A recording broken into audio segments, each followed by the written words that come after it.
नमस्कार दोस्तों, आपका हमारे चैनल जासूस अमन फाइल्स में स्वागत है। आज हम फिर से आ गए हैं जासूस अमन और उसके सहयोगी पिद्दू सिंह की एक नई कहानी लेकर। तो शुरू करते हैं हमारी आज की कहानी। जासूस अमन रात की खामोशी में अपने लकड़ी के मेज पर रखे एक जंग लगे कांसे के लॉकेट को देख रहे थे। उनके सामने पिद्दू सिंह अपनी नोटबुक लिए उत्सुकता और कुछ भ्रम के साथ बैठे थे। पिद्दू सिंह, अमन ने लॉकेट उठाते हुए कहा, पिछली रात हमने भावनात्मक हत्या जो कि बोलती हुई लाश की गुत्थी सुलझाई थी। अब यह लॉकेट हमारे सामने एक ठंडा 3 महीने पुराना रहस्य लेकर आया है। पिद्दू सिंह ने अपने चश्मे को एडजस्ट किया और बोला, मैं माफी चाहता हूं अमन, पर मुझे ताजमहल शिपिंग कंपनी का या मिस्टर मेहरा के बारे में कुछ भी याद नहीं है। उस समय हम प्रोफेसर की चोरी पर केंद्रित थे शायद। क्या आप मुझे फ्लैशबैक में ले जा सकते हैं? अमन ने एक संतुष्टि भरी मुस्कान दी। जरूर, तुम्हारी याददाश्त अनावश्यक विवरणों को हटा देती है, लेकिन मैं तुम्हें याद दिलाता हूं। अब शुरू होता है फ्लैशबैक। आज से 3 महीने पहले हमें सल्तनत बंदरगाह से एक फोन आया था।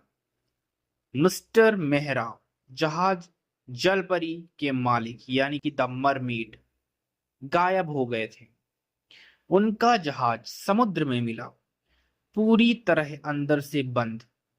जब हमने जहाज खोला तो वह पूरी तरह खाली था। कोई माल नहीं, कोई चालक दल नहीं, बस जहाज की दीवारों पर कुछ खरोंचे थी। पुलिस ने इसे समुद्री लूटपाट मानकर छोड़ दिया, लेकिन मैंने जहाज के कैबिन में मिस्टर मेहरा के मृत शरीर को देखा। उनके हाथ में यह लॉकेट कसकर भींचा हुआ था, जैसे उन्होंने मरते दम तक इसे छोड़ा ही नहीं। पुलिस ने कहा हार्ट अटैक, पर मैं जानता था यह हत्या है। लॉकेट के अंदर का जंग लगा समुद्री नक्शा बताता है कि मेहरा जी कोई गुप्त चीज खोज रहे थे, और वह गुप्त चीज थी मिस्टर मेहरा परिवार की 400 साल पुरानी वसीयत का हिस्सा, जिसे वे सोने का ताबूत कहते थे। वह ताबूत मिस्टर मेहरा के घर से गायब हो चुका था। यहां पर हमारा फ्लैशबैक समाप्त हो जाता है। अब याद आया पिद्दू सिंह? अमन ने वर्तमान में लौटते हुए पूछा। पिद्दू सिंह ने गहरी सांस ली। हाँ, अब याद आ गया। अजीब मामला था। एक बंद जहाज, खाली मामला, और एक गायब हुआ सोने का ताबूत। अमन ने लॉकेट वाले नक्शे पर उंगली रखी। मेहरा का दुश्मन इतना ताकतवर था कि उसने ताबूत चुराया और मिस्टर मेहरा को शांत कर दिया, लेकिन उसने एक गलती की, यह लॉकेट छोड़ दिया। तो हमारा अगला कदम क्या होगा? पिद्दू सिंह ने नोटबुक तैयार की। जांच हमेशा वहीं से शुरू होनी चाहिए जहां कोई और नहीं देखता, अमन ने कहा। हमें उस खाली जहाज के भूत से बात करनी होगी। सल्तनत बंदरगाह चलते हैं। आधी रात हो चली थी। पुराने सल्तनत बंदरगाह पर भारी सन्नाटा था। जहाज जल परी यानी कि द मरमेड की काली भूतिया आकृति गोदी में खड़ी थी। जहाज के डेक पर पहुंचते ही अमन सीधे पतवार के पास जा झुके। उन्हें वहां एक हल्की नीले पेंट की खरोंच दिखी, जो बताती थी कि कोई भारी चीज, शायद ताबूत, घसीटा गया था। अमन ने टूटी हुई रेलिंग के कोने में फंसा पानी से भीगा हुआ छोटा सा डिजिटल कैमरा निकाला। यह कैमरा मिस्टर मेहरा का नहीं है, अमन ने कहा। यह किसी और का है जो उनसे लड़ रहा था। भागते समय शायद यह टूटकर गिर गया है। सोने का ताबूत, मिस्टर मेहरा या हत्यारा। इस कैमरे ने अंतिम क्षणों में क्या देखा है? अमन और पिद्दू सिंह ने जब उस कैमरे को खोलकर देखा तो उसके अंदर एक टूटी हुई चिप पड़ी थी। अमन और पिद्दू सिंह जल्द से जल्द उस टूटी हुई चिप को लेकर चिंतन भवन पहुंचे। चिंतन भवन अमन और पिद्दू सिंह का निजी आवास है। अमन ने उसे अपनी अत्याधुनिक डेटा रिकवरी डिवाइस से जोड़ा। यह चिप पूरी तरह नष्ट नहीं हुई है पिद्दू सिंह, अमन ने माइक्रोस्कोप पर देखते हुए कहा, लेकिन हमलावर ने इसे नष्ट करने की पूरी कोशिश की है। डेटा करप्ट हो चुका है। पिद्दू सिंह बेचैन होकर कमरे में टहलने लगे। तो हमारा सारा काम बेकार किया? हमें ताबूत का चोर नहीं मिलेगा क्या? धैर्य पिद्दू सिंह, जल्दबाजी अपराधी को शोभा देती है, जासूस को नहीं। अमन ने अपनी आंखें बंद की। इस चिप का एक हिस्सा अंतिम बार रिकॉर्ड किया गया, शायद बच गया हो। हमें केवल 1 सेकंड का फ्रेम चाहिए, वह भी उस क्षण का जब हमलावर ने इसे तोड़ने के लिए हाथ बढ़ाया होगा। कई घंटों तक अमन ने कोड्स और प्रोग्राम्स के बीच काम किया। पिद्दू सिंह ने इस बीच अपनी नोटबुक खोली और रिकॉर्डिंग के समय पर ध्यान दिया। अमन, पिद्दू सिंह ने कहा, फाइल के मेटा डाटा के अनुसार यह फ्रेम रात 2:17 पर रिकॉर्ड हुआ था। उसी समय चौकीदार ने अपनी लॉगबुक में बंदरबुक गाह पर तेज हवा चलने का जिक्र भी किया था। तेज हवा? अमन ने आंखें खोली।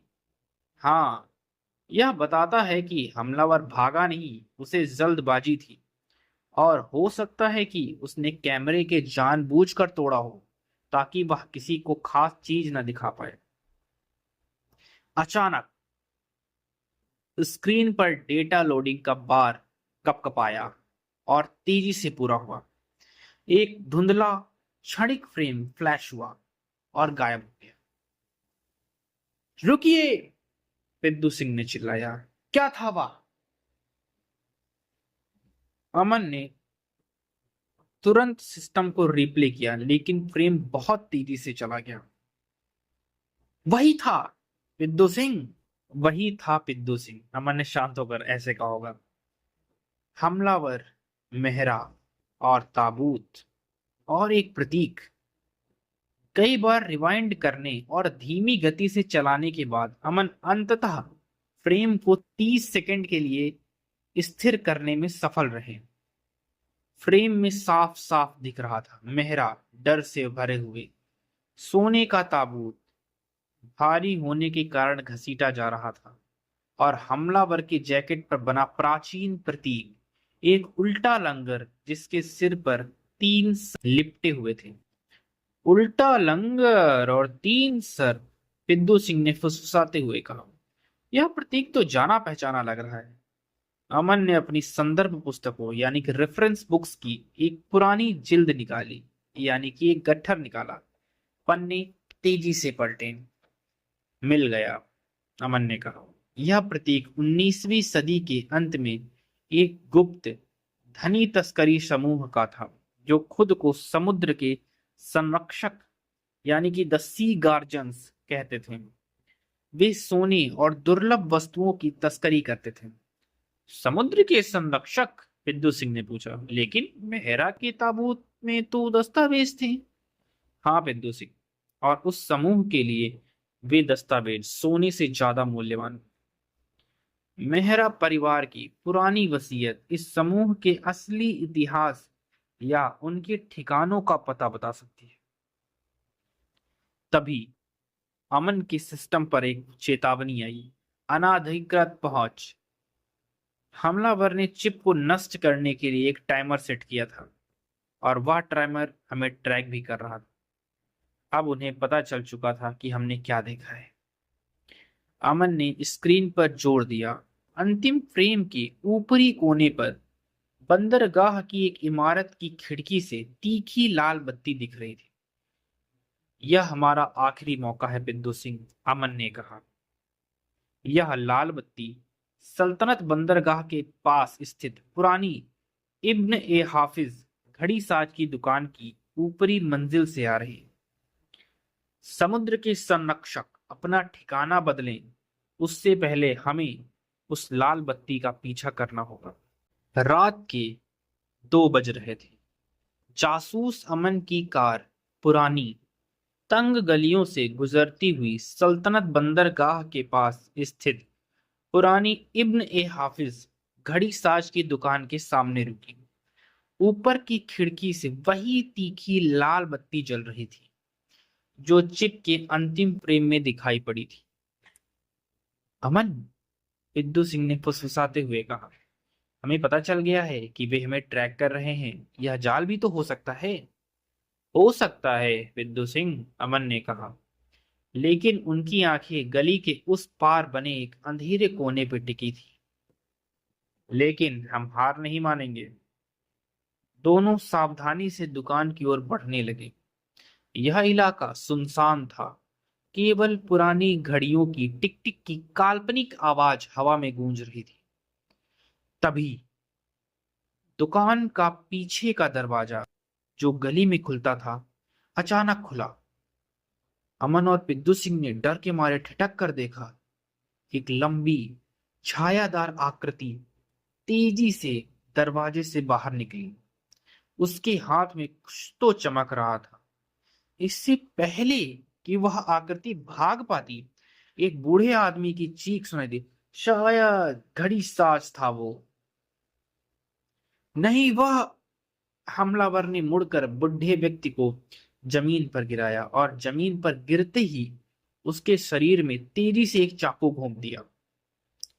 चाकू पर वही नीली चमक थी जो जल परी के डेक पर लगी खरोंच में थी। बिद्दू सिंह, भागो! अमन चिल्लाए। हमलावर, जो एक क्षण के लिए स्थिर हुआ था, अब गली की अंधेरे कोनों में गायब हो चुका था। वह आदमी बहुत पेशेवर था, तेज, सटीक और बिना कोई निशान छोड़े गायब। अमन और बिद्दू सिंह दौड़कर दरवाजे तक पहुंचे। बूढ़ा घड़ी साज इब्न ए हाफिज खून से लथपथ जमीन पर पड़ा था। उसकी आंखें खुली थी, लेकिन सांसें धीमी थी। हाफिज ने खांसते हुए कहा, यह सब उनकी वजह से हुआ है। अमन तुरंत घुटनों के बल बैठ गए। कौन? समुद्र के संरक्षक? ताबूत कहाँ है? कुछ तो बोलिए, जल्दी बताइए। हाफिज ने कांपते हाथ से दुकान के अंदर टूटी हुई घड़ियों और पुर्जों से भरे एक मेज की ओर इशारा किया। चाबियां, दूसरी चाबियां, उन्हें शून्य घड़ी से पहले चाहिए। और इसके साथ ही बूढ़े व्यक्ति का शरीर शांत पड़ गया। अमन ने क्रोध और निराशा से मुट्ठी भींच ली। फिर से देर हो गई थी। एक और सुराग उनके सामने खत्म हो गया। बिद्दू सिंह ने मेज की जांच की। जहां हाफिज ने इशारा किया था, वहां बिखरे हुए पुर्जों के बीच उन्हें एक छोटी प्राचीन सोने की चाबी मिली। अमन, शून्य घड़ी और दूसरी चाबियां? यह आदमी क्या कह रहा था? क्या यह समूह किसी समय का इंतजार कर रहा है? घड़ी साज इब्न ए हाफिज मर चुके थे। उनकी अंतिम सांसें एक अधूरा सुराग छोड़कर गई थी। शून्य घड़ी और दूसरी चाबियां। अमन, यह देखो। बिद्दू सिंह ने हाँफते हुए मेज के नीचे से एक छोटा पुराना लोहे का दरवाजा खोजा। वह एक छिपा हुआ लॉकर था। यह चाबी इसी की होनी चाहिए। अमन ने उस सोने की चाबी को लॉकर में डाला। एक धीमी भारी आवाज के साथ ताला खुल गया। अंदर कोई सोना, हथियार या कागजात नहीं थे। लॉकर में केवल एक ही चीज थी, एक बेहद खूबसूरत प्राचीन सोने की घड़ी। बिद्दू सिंह ने निराशा से सिर हिलाया। बस एक घड़ी? इस सब के लिए सोने का ताबूत कहाँ है? अमन ने घड़ी को बिद्दू सिंह के हाथों से लिया।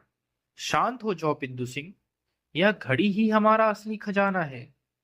अमन ने टॉर्च की रोशनी घड़ी पर डाली। यह किसी आम घड़ी जैसी नहीं थी। देखो बिद्दू सिंह, इस घड़ी में जहां अंक होने चाहिए, वहां हर जगह शून्य शून्य शून्य। यानी कि 000 को घेरा हुआ था। यही हाफिज का सुराग था, शून्य घड़ी। तो इसका मतलब क्या है? विद्युत सिंह ने कहा। इसका मतलब है कि समय महत्वहीन है, अमन ने जवाब दिया। यह घड़ी समय नहीं दिखाती बल्कि पता बताती है। हाफिज इस गुप्त समूह के लिए एक कूट लेखक यानी कि क्रिप्टोग्राफर थे।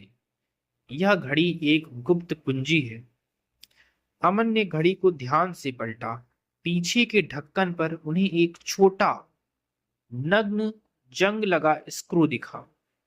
उन्होंने अपनी पिन से स्क्रू को खोला। घड़ी का पिछला हिस्सा खुला और अंदर पिद्दू सिंह की आंखें चौंधिया गईं।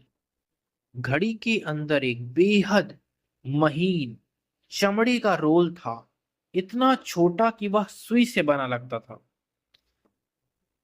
यह सोने का ताबूत नहीं है पिद्दू सिंह, अमन ने कहा, लेकिन यह शायद उस ताबूत के अंदर के दस्तावेजों का पता है। अमन ने रोल को बड़ी सावधानी से खोला। उस पर स्याही से कुछ छोटे अंक और प्रतीक लिखे थे और अंत में एक शब्द स्पष्ट रूप से लिखा था, नीलकमल। यह कोई पता नहीं है, बिंदु सिंह ने माथा खुजलाया। नीलकमल कोई इमारत या जगह नहीं हो सकती है। यह एक संकेत है, अमन ने अपनी आवाज में एक नया उत्साह लाते हुए कहा। याद रखो, गुप्त समूह का प्रतीक था उल्टा लंगर और 3 सर्प, समुद्र के संरक्षक। नीलकमल यानी कि नीला कमल जो पानी में खिलता है। तभी अमन को हाफिज का दूसरा अंतिम शब्द याद आया, दूसरी चाबियां। बिंदु सिंह, अमन ने घड़ी और रोल को सुरक्षित रखते हुए कहा, हाफिज ने हमें बताया कि पहली चाबी यानी कि सोने की घड़ी मिल गई है, लेकिन हमें दूसरी चाबी अभी भी खोजनी बाकी है। यह नीलकमल ही शायद दूसरी चाबी है। हमें पता लगाना होगा कि समुद्र के संरक्षक के लिए नीलकमल का क्या मतलब है और यह दूसरी चाबी ताबूत तक कैसे हमें पहुंचाएगी।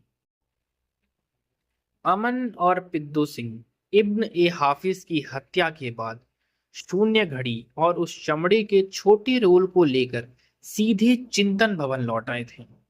शहर की पुलिस को सूचना देना जरूरी था, लेकिन उससे पहले इस रहस्य को सुलझाना ज्यादा जरूरी था। पिद्दू सिंह, अमन ने कहा, जबकि वे पुरानी शहर की निर्देशिकाओं, डायरेक्टरीज और ऐतिहासिक रिकॉर्ड्स को पलट रहे थे। हाफिज का नीलकमल हमें सोने के ताबूत के असली ठिकाने तक ले जाएगा। बिंदु सिंह ने इंटरनेट और पुराने मानचित्रों की छानबीन की। नीलकमल, नीला कमल, यह नाम किसी भी व्यापारिक केंद्र, शिपिंग कंपनी या पुराने क्लब से मेल तो नहीं खा रहा है अमन? नहीं बिंदु सिंह, अमन ने अचानक एक धूल भरी 19वीं सदी की पत्रिका उठाई। यह कोई व्यवसाय नहीं है। समुद्र के संरक्षक जैसे गुप्त समूह हमेशा प्रतीकों में बात करते हैं। अमन ने मेहरा परिवार के इतिहास और सल्तनत बंदरगाह के शुरुआती दिनों की जानकारी को खंगाला। कई घंटों की लगातार रिसर्च और तार्किक कटौती के बाद अमन की आंखें एक पुराने फीके पड़ चुके विज्ञापन पर टिकी। बिद्दू सिंह, मिल गया, अमन ने विजयी मुद्रा में कहा। देखो, 1930 के दशक के इस विज्ञापन में एक भव्य हवेली का जिक्र है जो कभी शहर के सबसे धनवान व्यापारियों का ठिकाना थी। उस हवेली का नाम था नीलकमल विला। नीलकमल विला, बिंदु सिंह ने उत्साहित होकर चिल्लाया। हाँ, लेकिन सबसे महत्वपूर्ण बात, इस हवेली का निर्माण मेहरा परिवार ने करवाया था, जो गुप्त समूह के संस्थापक सदस्यों में से एक थे। यह समुद्र के संरक्षक का पहला गुप्त अड्डा हो सकता है। बिंदु सिंह, बिंदु सिंह ने वर्तमान शहर के नक्शे को हवेली के पुराने पते से मिलाया। आज उस हवेली का नाम बदल चुका था। वह अब सदाबहार अपार्टमेंट कॉम्प्लेक्स के नाम से जानी जाती थी। बंदरगाह के पास की सबसे आलीशान और ऊंची इमारत। अमन ने शून्य घड़ी में लिपटे चमड़े के रोल को मेज पर रखा। हाफिज ने हमें दूसरी चाबी दे दी पिद्दू सिंह। नीलकमल यानी सदाबहार अपार्टमेंट कॉम्प्लेक्स। सोने का ताबूत अब बंदरगाह पर नहीं बल्कि एक आलीशान बहुमंजिला इमारत के किसी गुप्त कमरे में छिपा है। अमन तुरंत खड़े हो गए। हमें जल्दबाजी करनी होगी। समुद्र के संरक्षक को पता चल चुका है कि हम कहाँ हैं। अगर ताबूत में गुप्त दस्तावेज हैं तो वे उन्हें शून्य घड़ी से पहले नष्ट कर देंगे। जासूस अमन और पिद्दू सिंह जल्दबाजी में सदाबहार अपार्टमेंट कॉम्प्लेक्स पहुंचते हैं। भव्य ऊंची इमारत जिसका असली नाम कभी नीलकमल विला था, अब शांत और आलीशान दिख रही थी। बाहर से शांति और अंदर से साजिश। यह समूह हमें जानता है पिद्दू सिंह। अमन ने परिसर के बाहर सुरक्षा कैमरे की ओर देखते हुए कहा। वे जानते थे कि हम शून्य घड़ी और नीलकमल कोड को सुलझा ही लेंगे। अब हमें किसी गुप्त लॉकर की नहीं बल्कि एक खुली चुनौती की तलाश करनी चाहिए। दोनों ने चुपचाप कॉम्प्लेक्स के बेसमेंट में जाने का फैसला किया, जहां पुरानी हवेलियों में अक्सर गुप्त कमरे होते थे।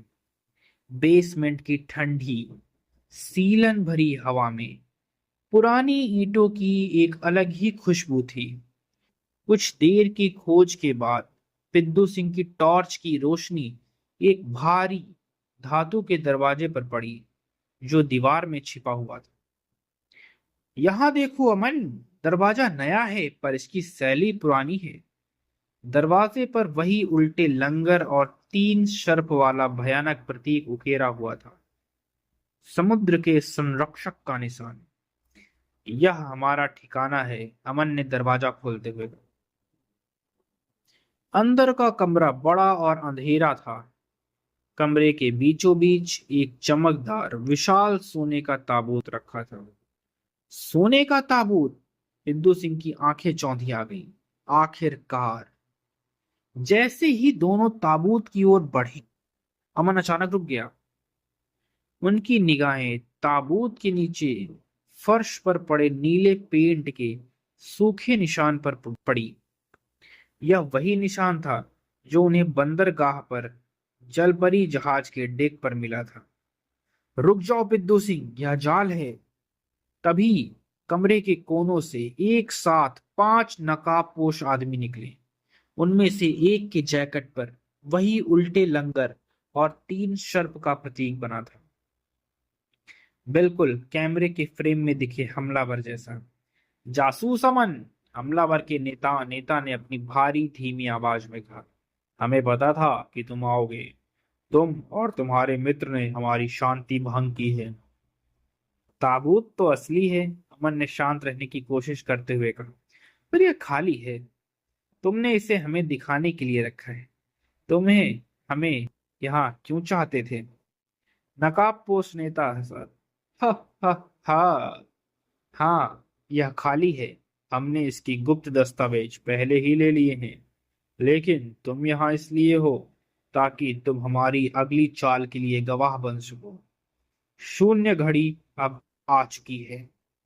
तभी नेता ने अपने हाथ में एक छोटा रिमोट कंट्रोल उठाया और बटन दबा दिया।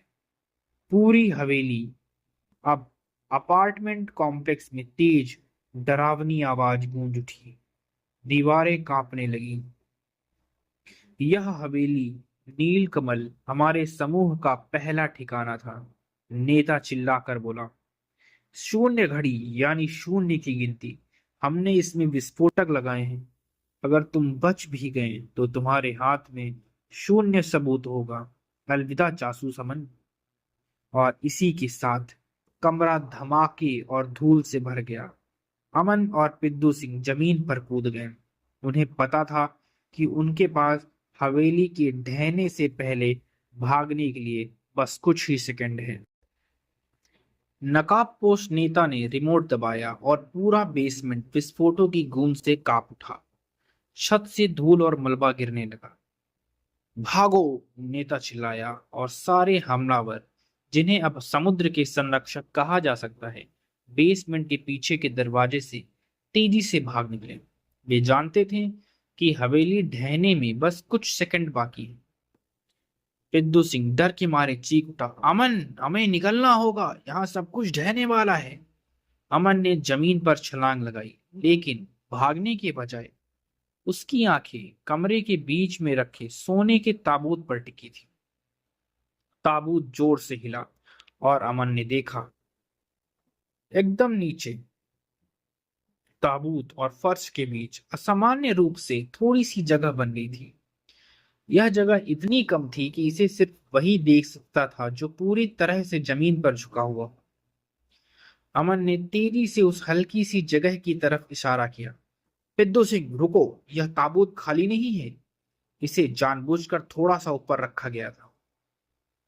मलबा जोर से गिरने लगा, लेकिन अमन ने अपनी पूरी ताकत लगाई और पिद्दू सिंह की मदद से उस भारी ताबूत को थोड़ा सा खिसकाया। जैसे ही ताबूत थोड़ा सा हिला, फर्श में छिपा हुआ एक गुप्त छोटा सा डिब्बा सामने आया। यह डिब्बा ताबूत के वजन से दबा हुआ था ताकि कोई उसे ढूंढ ना सके। अमन ने जल्दी से डिब्बे को बाहर निकाला। उसी पल बेसमेंट का मुख्य द्वार भयानक आवाज के साथ ढह गया। अब भागो अमन! बिद्दू सिंह ने उसे खींचते हुए कहा। दोनों अंतिम क्षणों में उस बेसमेंट के ढहते हुए गलियारों से निकल भागे।